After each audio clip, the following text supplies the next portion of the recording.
Saya jelaskan. Kemudian yang di bawah adalah tempat setelah kebakaran dan sudah dilakukan olah TKP awal. Di sebelah kanan ini merupakan skep TKP perumahan Taman Harapan Indah. Saya akan menjelaskan skep TKP dan lokasi CCTV-nya. Disinilah lokasi yang merupakan rumah kediaman korban, dan ini adalah perumahannya Taman Harapan Indah. Dan saya menunjukkan ada beberapa CCTV yang kita ambil, yang berwarna merah CCTV-nya tidak berfungsi, yang berwarna hijau inilah yang membuat terang menderang suatu tindak pidana yang kita ungkap saat hari ini. CCTV ini ada di at home living residence. Dan saya akan tunjukkan satu titik gang elektro, pintu pagar besi yang bisa dilalui pejalan kaki, tetapi saya akan jelaskan di belakangnya nanti. Jadi ini adalah skep TKP perumahannya. Lanjut. Gambar ini menjelaskan bahwa Polri melakukan tugas penanganan awal tindak pidana dan olah TKP, dan juga dilakukan secara crime scientific investigasi bersama Lafor, bersama Inavis. Di sini juga menjelaskan setidaknya kami 3 kali bersama Inavis dan Lafor mengulang-ulang melihat TKP, mencari petunjuk-petunjuk sehingga kasus ini terang benderang. Lanjut. Nah, ini yang penting rekan-rekan. Di sini saya menjelaskan pemeriksaan saksi sebanyak 48 orang. Semua yang saya tampilkan di sini itu adalah by CCTV yang saya jelaskan tadi. 0936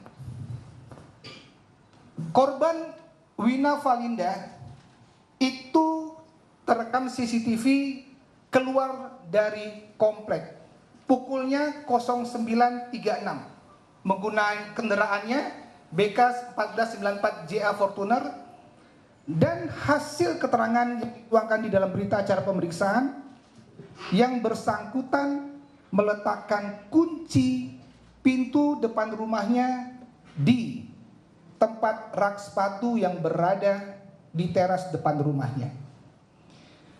Kemudian 10.30 secara umum saksi di TKP kami periksa mengatakan melihat adanya kebulan asap 10.30.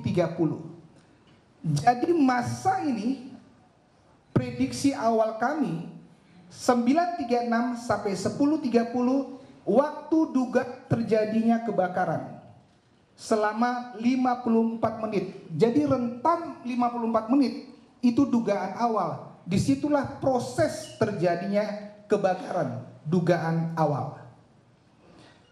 Kemudian 10.42 korban Bapak KW mendapat pesan dari tetangga yang mengatakan mengetahui bahwa rumahnya terbakar.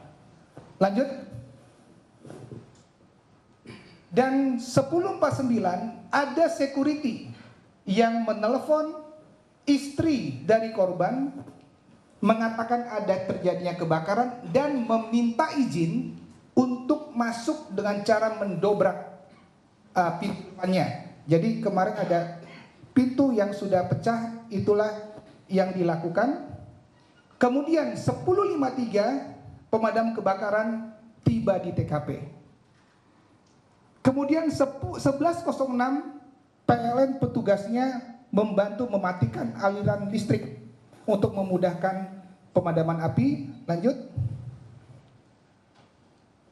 11.06 Bapak korban KW tiba di TKP dengan cara dibonceng security PN Medan mengendarai motor di lokasi menuju ke TKP.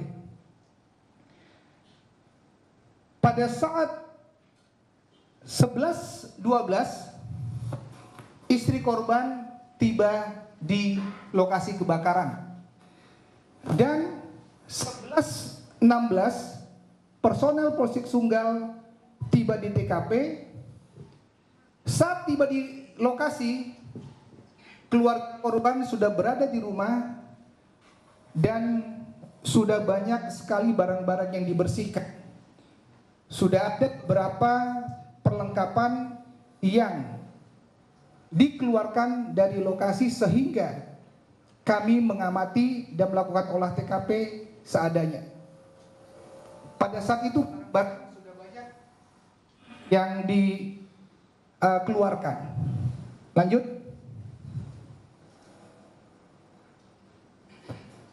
(11.25) security Dedi Pratama mendapat perintah dari KW untuk membersihkan puing-puing yang ada di tempat itu. Jadi sudah ada pembersihan. Kemudian Inavis 11.30 melakukan olah TKP dengan kondisi seperti ini. Kemudian P3SU juga melakukan pembersihan yang ada. Lanjut. Nah, di sini menjelaskan KW menelepon Ketua LSM Kalibrasi bahwa mengatakan rumahnya terbakar melalui WhatsApp, sehingga saksi AS yang merupakan Ketua LSM Kalibrasi tiba 15.30 di lokasi dan masuk ke dalam kamar membuat video singkat. Setelah membuat video singkat, 17.20 yang bersangkutan memviralkan di media sosial dengan inisiasi sendiri. Lanjut. Rekan-rekan, ini cukup penting. Pantauan CCTV potensial suspek. Diulang dulu. Ini potensial suspek kita. Dia masuk ke gang ini belakang. Stop. Masuk ke dalam selama 7 menit. Nanti saya jelaskan posisinya kemana. Tapi di sini dipotong. 10.07 masuk ke gang nanti yang tembusnya ke pintu belakang tadi. Selama 7 menit. Lanjut.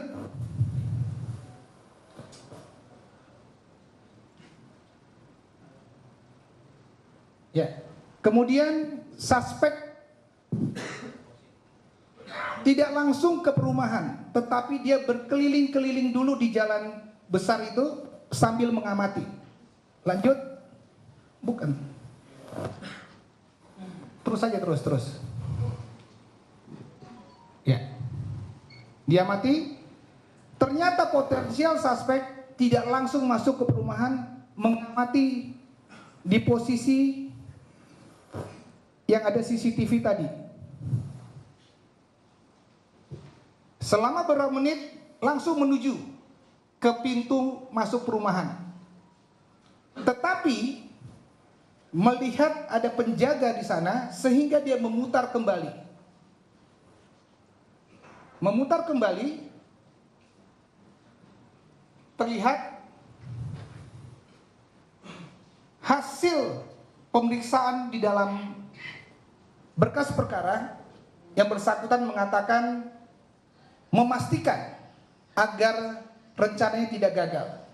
Dan akhirnya masuk ke dalam pintu masuk perumahan pukul 10.17. Berdasarkan CCTV dia 10.17. Sehingga kami bisa mengecilkan waktu dugaan kebakaran tersebut. Lanjut. Di sini 10.32 Suspek keluar setelah melakukan tindakannya dan kencang sekali. Di sini dilakukan, kembalinya adalah 10.32. Jadi potensial suspek masuk ke perumahan 10.17 dan keluar adalah 10.32, sehingga penyidik mampu mengecilkan waktu dugaan kebakaran selama 15 menit. Jadi 15 menit itulah yang krusial tersangka melakukan pembakaran. Saya ulangi, di dalam 15 menit itulah krusial tersangka melakukan pembakaran dengan sengaja. Lanjut. Saya akan menjelaskan timeline persiapan proses kebakaran di sini. Ya. Pukul 10, ini sebelum terjadinya kebakaran, tersangka yang sudah kita tetapkan sebagai tersangka, potensial suspek itu FA, merencanakan membakar rumah hakim dengan mengatakan kepada si Mamora, yang itu menjadi tersangka 2 nantinya, mau kurampok rumah bos itu dan kubakar rumahnya. Jadi tanggal 30 Oktober pukul 10.00 sudah ada perencanaan dari tersangka pembakaran FA. Kemudian lompat ke tanggal 4-nya November, itu adalah waktu terjadinya tindak pidana. 07.00 tersangka pergi dari rumahnya. 7.30 tersangka membeli Pertalite di Pertamini Delitua. 07.30. Kemudian 08.30 tersangka berangkat ke PN Pengadilan Negeri, minum kopi dan menemui security atas nama DP untuk menanyakan keberadaan Pak Hakim ada di mana, korban. Jadi tersangka memantau keberadaannya Pak Hakim ada di mana. 9.30 tersangka berangkat dari Pengadilan Negeri Medan menuju komplek THI, yaitu adalah TKP tersebut. 10.07, nah, tersangka memantau TKP dari titik belakang tadi yang saya sebutkan tadi, yang dia ada 7 menit dia membelok. Ternyata tersangka memantau, tetapi tidak langsung melakukan tindak pidana pembakaran. Memantau dan kembali lagi ke jalan besar. 10.15 tersangka berhenti ya di CCTV tadi, kemudian masuk langsung ke TKP. Lanjut. Nah, stop dulu. Tadi saya mengatakan bahwa waktu dugaan kebakaran sudah kita perkecil. Waktunya hanya 15 menit. 15 menit dari 10.17 sampai dengan 10.32. Di sini penyidik melakukan simulasi yang dilakukan oleh tersangka itu sendiri. Kami ingin melihat cocok tidak durasi waktu 15 menit ini dengan tersangka membakar dengan barang pengganti. Kami menempatkan ada lemari dan baju-baju digantung di dalamnya sesuai dengan aslinya. Silakan. Ini tersangka itu sendiri, tersangka FA. Kau tutup nggak tempat itu? Itu ya, enggak? Itu tutup. Tutup ya? Tutup. Tutup. Coba tutup. Tutup. Tutup. Tutup gimana? Tutup. Faktanya pintu lemari ditutup setelah dibakar. Posisi di 1 menit 36 detik. Posisi api sudah sebesar ini, kemudian izin. Di 5 menit api sudah hampir membakar seluruh lemari, kemudian izin.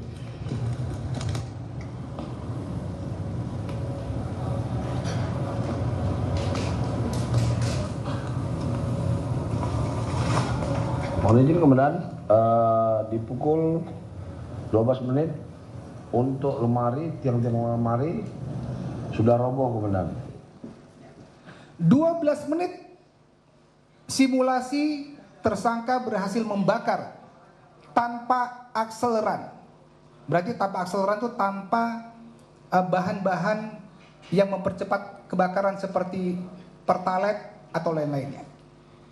10.32 tersangka keluar dari komplek. Jadi 15 menit ini masuk waktunya dengan 12 menit membakar sampai dengan faktanya ada 15 menit waktu yang digunakan tersangka tanpa akseleran. Lanjut. Nah, di sini saya gambarkan bahwa foto tersangka dan barang bukti yang digunakan. Nanti tersangka persiapkan dimasukkan tim petugas.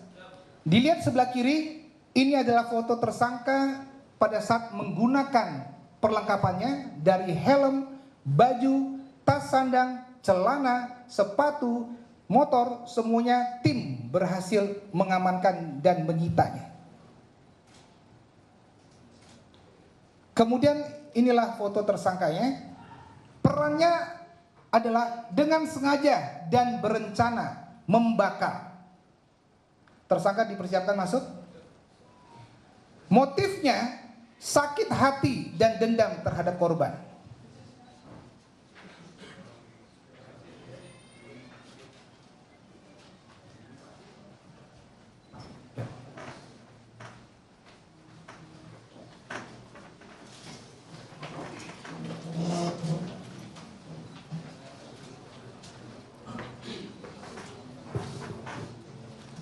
Tersangka pembakaran FA adalah tersangka yang paling kiri sini. Lanjut. Nah, rekan-rekan bisa lihat di sini. Waktu tersangka membakar. Saya akan jelaskan. Geser dulu.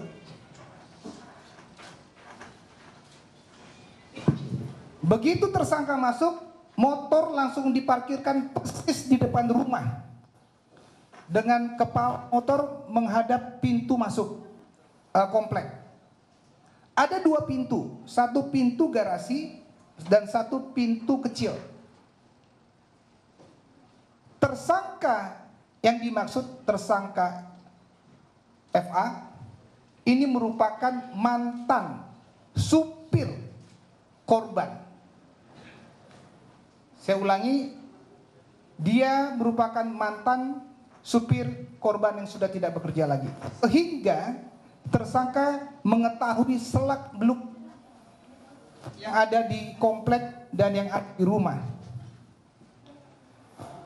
Selama 3 tahun terakhir dan bahkan lebih yang bersangkutan sudah kerja.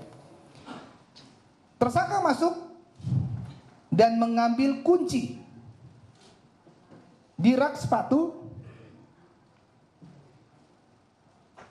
Ada pintu masuk utama 2 jenis pintu. Yang di depan adalah pintu besi, yang di belakangnya adalah lapis kedua adalah pintu kayu. Fakta ditemukan pintu besi tidak dikunci, sehingga tersangka membuka pintu kayu dengan kunci rumah yang ditinggalkan oleh korban, istri korban di rak sepatu. Kemudian tersangka masuk pintu sliding, disinilah masuk ke area kamar. Nanti saya jelaskan di area kamar. Lanjut.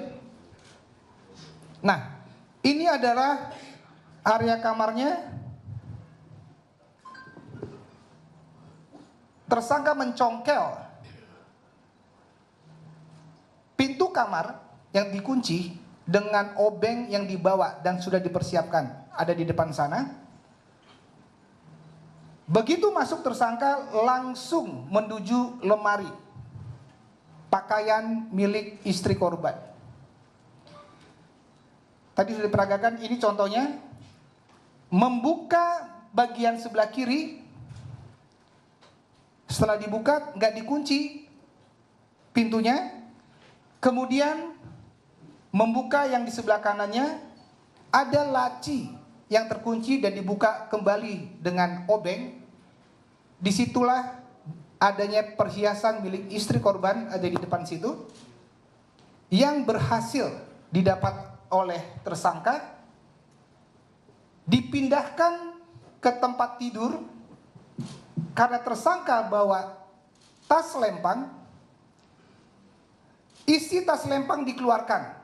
Salah satunya adalah pertalite yang ada di botol dan memasukkan perhiasan yang dicuri ke dalam tas lempangnya.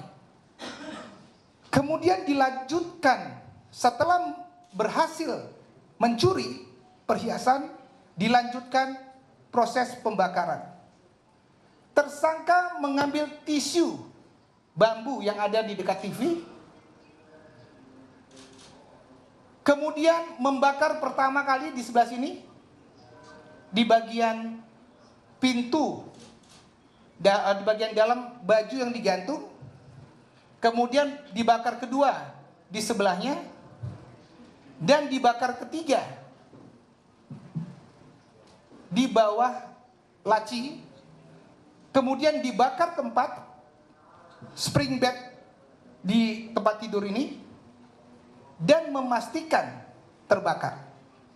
Tidak cukup dengan itu, ternyata tersangka mengeluarkan pertalite yang dibelinya dengan menyiramkan di area 1, 2, 3, dan sisanya dimasukkan, dilempar ke dalam tempat tidur. Sisa botol dan sisa pertalite dibuang di bawah tempat tidur. Ini disiramkan di meja-mejanya semua. Dan inilah kondisi kamar setelah terbakar. Lanjut.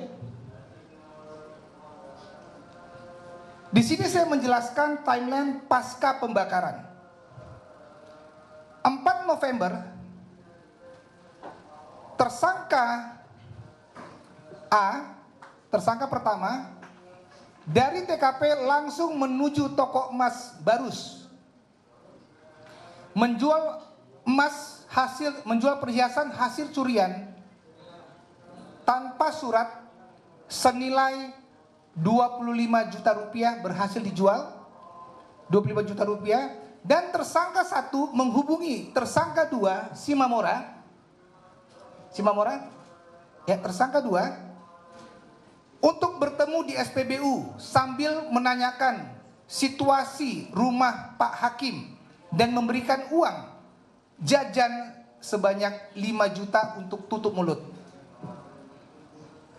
6 November 2025, tersangka 1 menjual kembali perhiasan hasil pencuriannya di Simpang Limun bersama tersangka 2. Hasil penjualannya sebanyak 35 juta rupiah dan memberikan kepada tersangka 2 sebesar 10 juta. 8 November, tersangka 1 menjual perhiasan hasil curiannya ke toko Barus, berarti sudah 2 kali dia jual di toko emas tersebut, tanpa surat juga, perhiasan itu tanpa surat, dengan menerima uang 60 juta rupiah. Tersangka 1 dari hasil penjualan, hasil rampokannya, hasil penjualannya, membeli sepeda motor seharga 9.200.000, sepeda motor baru. Kemudian 10 November, tersangka 1 bersama tersangka 3, ya, bersama tersangka 3 menjual perhiasan yang dicuri ke toko Mas Munte tanpa surat juga.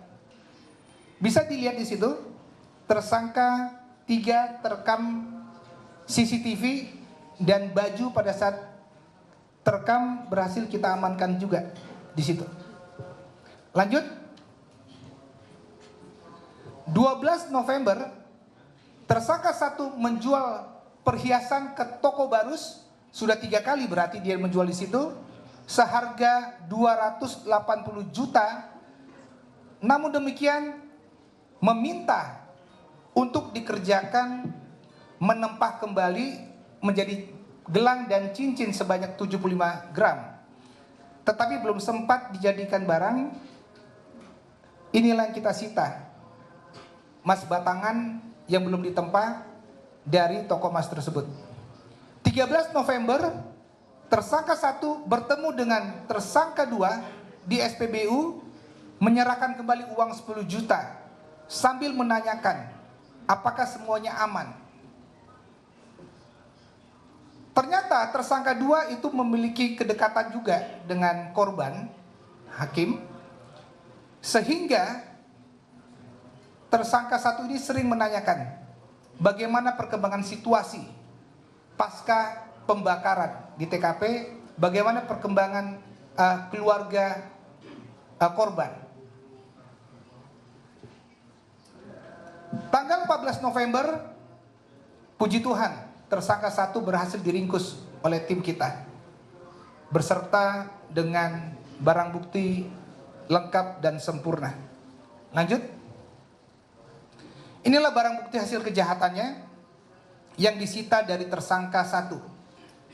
Motor nanti ada di bawah.